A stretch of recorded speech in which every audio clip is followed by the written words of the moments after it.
एक देश में छत्रपति नाम का एक राजा राज्य किया करता था। उसकी 2 बेटियां थीं। राजा की पहली पत्नी की मृत्यु हो चुकी थी।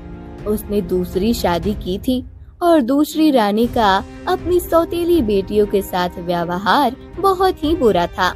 जब राजा महल से बाहर जाता तो वह दोनों पर बहुत अत्याचार करती और राजा को भी उनकी बुराई करके भड़काया करती थी। महाराज, आपसे एक बात कहूँ, अगर आपको बुरा न लगे। आपको बात करने से पहले इजाजत लेने की जरूरत क्यों पड़ गई? बात कुछ ऐसी है, असल में मैं कहना चाहती थी कि आपकी जो दोनों बेटियां हैं, हमारी दोनों राजकुमारियां, वे बहुत ही मूर्ख हैं और उनका चेहरा भी मनहूस है।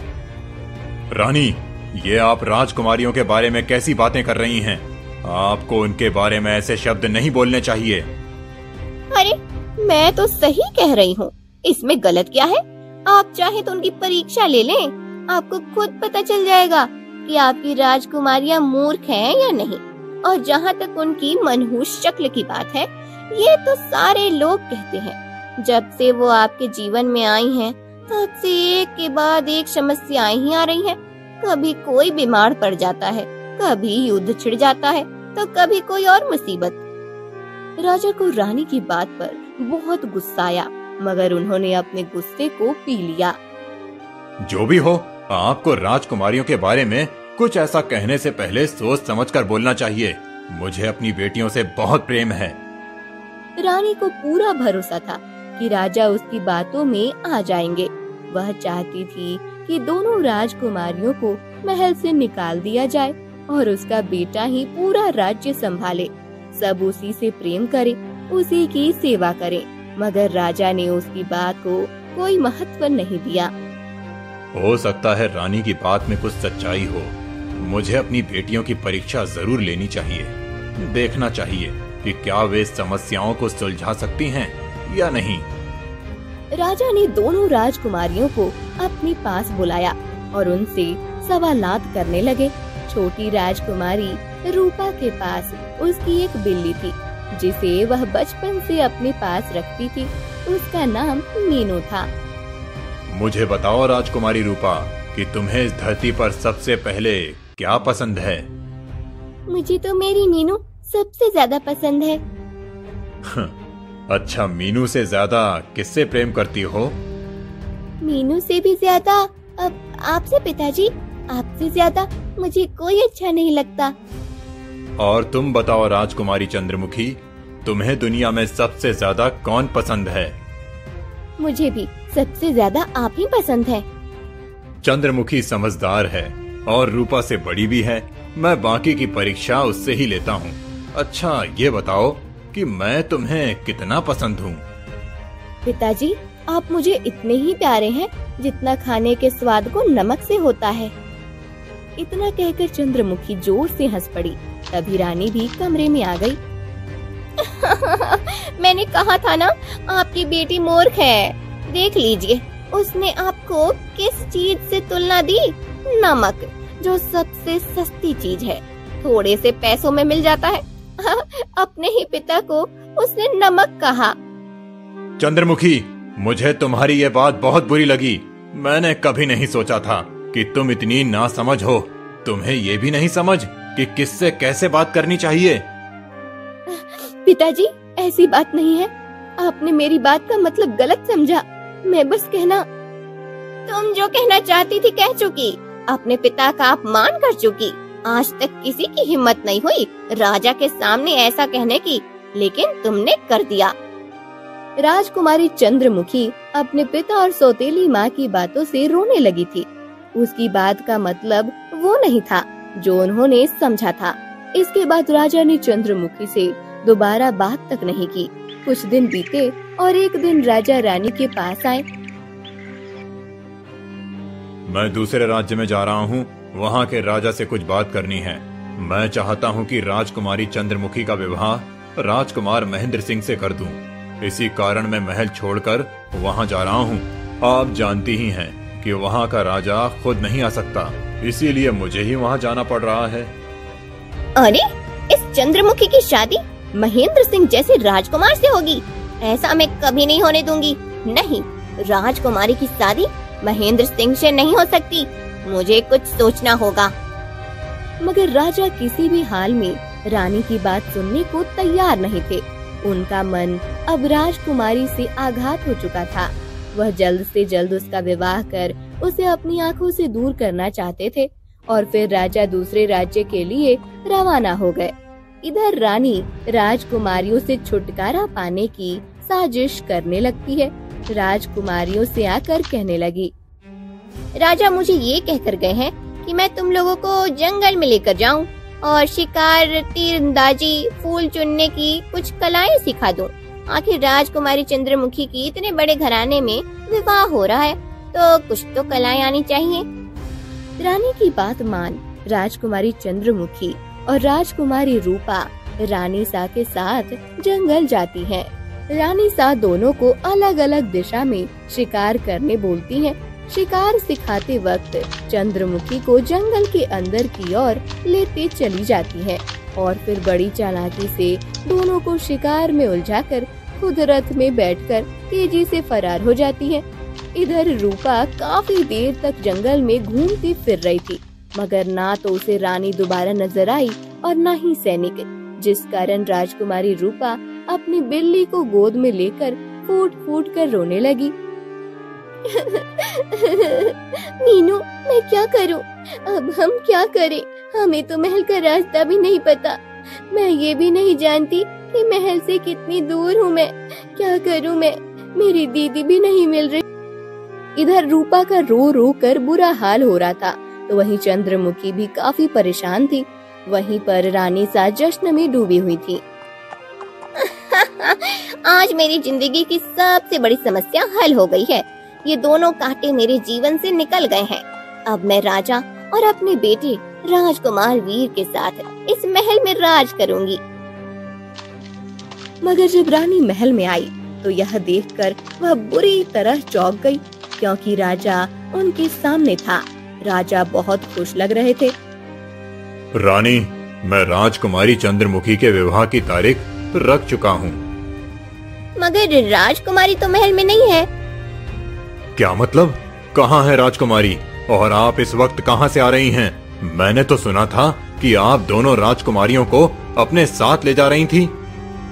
अब नहीं, मैं राजकुमारियों को अपने साथ कहीं नहीं ले गई, बल्कि दोनों राजकुमारियाँ महल से गायब हो चुकी हैं। राजकुमारियाँ कैसे गायब हो सकती हैं? रानी, आप क्या कह रही हैं? खुलकर बताइए मुझे। मैंने राजकुमारी चंद्रमुखी से इस बात का जिक्र किया था कि आप उनका विवाह महेंद्र सिंह के साथ कराना चाहते हैं। तब राजकुमारी ने कहा कि वह ये महल छोड़ देंगी, मगर महेंद्र के साथ विवाह नहीं करेंगी। वो किसी अन्य से प्रेम करती हैं। मेरे समझाने पर वो राजकुमारी रूपा को लेकर महल से भाग गई। मैं उन्हीं को ढूंढने गई थी, मगर वो मुझे कहीं नहीं मिली। यह सुनकर राजा को बहुत ही ज्यादा गुस्सा आया था। मैं राजकुमारी चंद्रमुखी को नहीं छोड़ूंगा।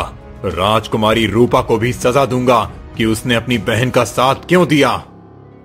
राजा अपने सैनिकों को लेकर जंगल की ओर निकल पड़े। राजकुमारी चंद्रमुखी और रूपा को आवाजें लगाने लगे। तभी चंद्रमुखी को कुछ आवाजें सुनाई पड़ी और वो अचंभित होकर अपने आसपास देखने लगी। तभी उसे एक सैनिक दिखाई पड़ा। सैनिक, भीम रक्षक, आप यहाँ? आप यहाँ हैं राजकुमारी? हम कब से आपकी तलाश कर रहे हैं। राजकुमारी, राजा बहुत गुस्से में हैं। उन्हें रानी ने आपके खिलाफ बहकाया है कि आप महल से भाग गई हैं। आपकी बात पर राजा विश्वास नहीं करेंगे। मेरी माँ ने तो आपको कहा है कि राजा का गुस्सा ठंडा होने तक किसी स्थान पर छिपकर बैठ जाएं। जब राजा का गुस्सा ठंडा हो तब आप उनके सामने आकर अपनी बात उन्हें बता देना। ऐसा कैसे हो सकता है? ऐसे तो पिताजी ज्यादा गुस्सा करेंगे। मैं आपके फायदे की ही बात कर रहा हूँ राजकुमारी। आप जानती हैं कि राजा रानी की बात पर विश्वास करते हैं, उन्हीं की बात मानते हैं। मैं राजकुमारी रूपा को ढूंढने के लिए जा रहा हूँ। भगवान से प्रार्थना है कि राजकुमारी रूपा मिल जाएं। वो तो बहुत छोटी हैं। हे भगवान, मैं क्या करूँ? अभी मैं अपने महल वापस नहीं जा सकती, तो फिर मुझे छिपकर कहीं रहना होगा। मगर कहाँ? राजकुमारी सैनिक के बताए हुए रास्ते पर चलने लगी थी। वह एक गांव में पहुंच गई। सबसे पहला घर एक गरीब लकड़हारे का था। वह घर में गई। अरे बेटी, कौन हो तुम? राजकुमारी चंद्रमुखी ने अपनी सारी कहानी उसे सुनाई। बेटी, तुम्हारी कहानी सुनकर मुझे बहुत दुख हुआ है। जब तक रहना चाहो तुम यहाँ रह सकती हो। हमारी बेटी बनकर हमें तुमसे कोई शिकायत नहीं होगी। हम वादा करते हैं कि हमसे जो हो सकेगा हम तुम्हारे लिए जरूर करेंगे। मैं भी आपकी सेवा करूंगी। जो आप कहेंगे वह करूंगी। आपके लिए खाना भी बनाऊंगी और आपके घर के काम भी करूंगी। मेरी माँ ने मरने से पहले मुझे सब सिखाया था। मेरी माँ का कहना था कि राजकुमारी को भी घर के काम और खाना बनाना आना चाहिए। मेरे हाथ में मेरी माँ जैसा स्वाद है। इतनी देर में लकड़हारे की पत्नी भी वहाँ पर आ गई थी और वह भी राजकुमारी को अपनी बेटी बना लेती है। मुझे पता नहीं कब तक मुझे पिताजी के गुस्से के उतरने का इंतजार करना होगा। जब पिताजी का गुस्सा खत्म होगा तब सैनिक आकर मुझे बता देंगे। तब तक मैं इन लोगों के साथ उनकी बेटी बनकर ही रहूंगी, उनकी सेवा करूंगी। राजकुमारी चंद्रमुखी एक लकड़हारे के घर रहने लगी और इधर राजकुमारी रूपा अपने मीनू को उठाकर जंगल में एक तरफ चल रही थी। तभी राजा सामने से आए। मेरी बेटी, कैसी हो तुम? और तुम्हारी वो बहन कहाँ है जो तुम्हें महल से भगाकर लाई है? रूपा अपने पिताजी को सामने देखकर पूरी तरह रोने लगी थी। फिर उसने सारी बात पिताजी को बताई कि किस तरह रानी उन्हें दोनों को महल से लेकर यहाँ पर आई थी और फिर यहाँ पर छोड़कर चली गई। इसका मतलब ये है कि रानी ने मुझसे झूठ बोला और वो खुद तुम लोगों को लाई है। जैसे उसने तुम्हें इस जंगल में छोड़ दिया वैसे ही राजकुमारी चंद्रमुखी भी जंगल में कहीं भटक रही होगी। मगर चंद्रमुखी तो समझदार है, बड़ी भी है, उसे तो महल के रास्तों का मालूम होना चाहिए। और फिर राजा और उनके सैनिक पूरे जंगल में देख लिए, उन्हें चंद्रमुखी कहीं नहीं मिली। राजा को बहुत गुस्सा था। मैं रानी को जिंदा नहीं छोड़ूंगा। उन्होंने मेरे जज्बात का अपमान किया है। उन्होंने मेरे विश्वास को तोड़ दिया है। राजा जब महल में आए तो उन्होंने रानी को सजा दी थी। उन्हें कैद खाने में डाल दिया गया। अब आप मेरी बात पर विश्वास करें, जो ये कह रही है वह गलत है। राजा, हमेशा आप मेरी बात पर विश्वास करते हैं। अपनी राजकुमारियों की कभी नहीं सुनी, मगर आज मुझे सच मालूम हो गया है। आपने कभी भी मेरी बेटियों को अपना नहीं समझा। राजा ने राजकुमारी को बहुत ढूंढा मगर वह कहीं नहीं मिली। फिर एक दिन वह शिकार पर जा रहा था। जब उसे प्यास लगी और जंगल के पास जो पहला घर था वह पानी पीने के लिए अपने सैनिक के साथ उसी घर में गया और उसी घर में रह रही राजकुमारी चंद्रमुखी। राजकुमारी को अपने पिता की खुशबू महसूस हो गई थी। वह भागते हुए बाहर आई और पर्दे से देखा तो सामने उसके पिताजी थे। वह बेहद घबरा गई। वही मेरे पिताजी हैं। वो मेरी शादी तय करने गए थे और तभी मैं लापता हो गई। उन्हें लगता है कि मैंने घर छोड़ा है। मेरी वजह से उनकी खूब बेइज्जती हुई होगी। मैं उनके सामने भी गई तो वो तुरंत तलवार लेकर मुझे काट डालेंगे। पर आपको किसी भी हाल में सच तो बताना ही पड़ेगा। हाँ, पर मैं ऐसे सामने नहीं आ सकती। मैंने पिताजी से एक बात कही थी जो कि उन्हें तनिक भी पसंद नहीं आई थी। वो रानी की बातों में आकर मुझसे नाराज हो गए थे। आज मैं उनको सबसे पहले इस जवाब का सही होने का एहसास दिलाऊंगी ताकि उन्हें मुझ पर जरा भरोसा हो। फिर मैं रानी सा का सच बताऊंगी। आप बस एक काम कीजिए, मुझे इस कमरे में बंद कर दीजिए और मैं खाना बनाकर देती हूँ। किसी भी तरीके से वो खाना राजा को खिलाइए। लकड़हारा राजकुमारी को एक कमरे में बंद करके खुद राजा की सेवा करने लगा। राजा को भोजन के लिए मनाने लगा। काफी सिफारिश के बाद राजा भोजन करने के लिए तैयार हो गए। लकड़हारा राजकुमारी का बनाया हुआ भोजन राजा को परोसता है और राजा को भोजन बेहद पसंद आया, पर कुछ कमी लगी। जिसने ये खाना बनाया है उसे मेरे पास भेजो। उसने खाना तो अच्छा बनाया है मगर खाने में कमी रह गई है। उसी वक्त राजकुमारी चेहरे पर नकाब लेकर सामने आई। तुम खाना अच्छा बनाती हो बेटी, मगर तुम्हारे खाने में एक कमी है। जी बताइए, क्या कमी है? इसमें नमक की कमी है। आपने बिल्कुल सही कहा। किसी भी किस्म का खाना हो, उसमें नमक का महत्वपूर्ण किरदार होता है। अगर खाने में नमक कम हो तो खाने का स्वाद खत्म हो जाता है। वैसे ही जिंदगी में कुछ रिश्ते भी ऐसे होते हैं, अगर वह साथ ना हो तो जीवन का मजा नहीं आता। इतना कहकर राजकुमारी ने चेहरे से नकाब हटाया। राजकुमारी चंद्रमुखी, मेरी बेटी, कहाँ थी तुम इतने समय से?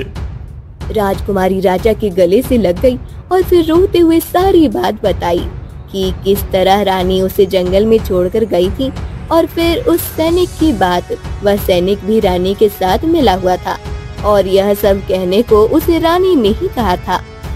मैं उस सैनिक को भी सख्त सजा दूंगा जिसने तुमसे ऐसा झूठ बोला कि मैं तुम्हें मारने के लिए ढूंढ रहा हूँ। मैं तुम्हें ढूंढ तो रहा था, पर मारने के लिए नहीं। तुम मुझसे प्यार करो या ना करो, कितनी भी बड़ी गलती क्यों ना करो, एक पिता कभी अपनी बेटी को नहीं मार सकता। और मुझसे बहुत बड़ी भूल हो गई। मैं तुम्हारी नमक वाली बात को ना समझ पाया। मुझे माफ कर दो बेटी, और चल, घर वापस चल। यह सुन राजा और राजकुमारी एक दूसरे को गले लगाकर फूट फूट कर रोने लगे। राजा राजकुमारी चंद्रमुखी को लेकर महल वापस लौटे और महेंद्र सिंह के साथ चंद्रमुखी का विवाह भी करवा दिया।